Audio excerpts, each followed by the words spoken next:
Hi, I'm Cathy with Level Up RN. In this video, I will be discussing some important terms related to infections. And at the end of the video, I'm going to give you guys a little quiz to test your understanding of some of the key facts from the video. So be sure to stay for that. And if you have our Level Up RN microbiology flashcards, go ahead and pull out your flashcard on infection terminology so you can follow along with me. Let's first talk about the difference between a local, focal, and systemic infection. A local infection is confined to a small area of the body, typically near the portal of entry, or the place where the pathogen entered the body. An example of a local infection is athlete's foot, which is a fungal infection that is typically confined to just the foot. A focal infection is where a local infection spreads to a secondary location.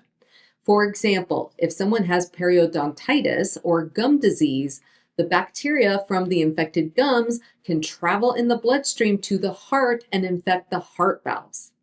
A systemic infection is where an infection spreads throughout the body via the bloodstream or lymphatic system. An example of a systemic infection is HIV, which is a virus that spreads throughout the body and affects multiple organ systems.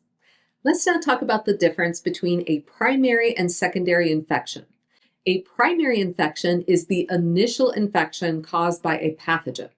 A secondary infection is a new infection that occurs during or after the primary infection. Let's discuss some of the ways that a secondary infection can occur. One way that a secondary infection can occur is when the primary infection weakens the individual's immune system such that a different pathogen can come in and cause a new secondary infection. So, for example, an HIV infection weakens the individual's immune system, and now pathogens can take advantage of that situation and cause secondary infections such as tuberculosis and pneumonia. A secondary infection can also result from the treatment of the primary infection. So let's say an individual is prescribed antibiotics for a bacterial sinus infection, which is the primary infection. Well, the antibiotics do a good job of killing off the bacteria, but they also disrupt the individual's normal microbiota, which is the diverse community of microbes that live inside and on the body. So after the antibiotics kill off the bacteria, this frees up space and nutrients for microbes that are not bacteria or bacteria that are drug resistant to multiply and cause a secondary infection.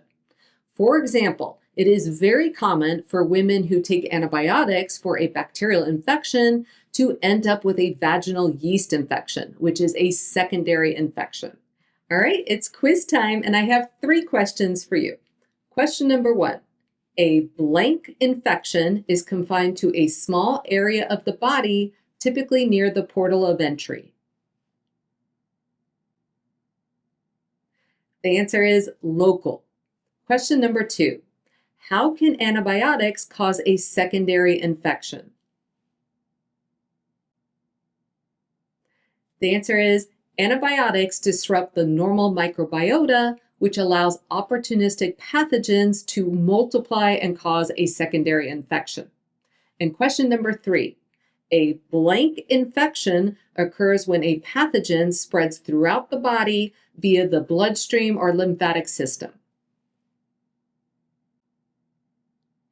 The answer is systemic. All right, that's it for this video. I hope it was helpful. If so, be sure to hit that like button. Take care, and thank you so much for watching. We invite you to subscribe to our channel and share a link with your classmates and friends in nursing school. And if you found value in this video, be sure to hit that like button and let us know what you found to be particularly helpful.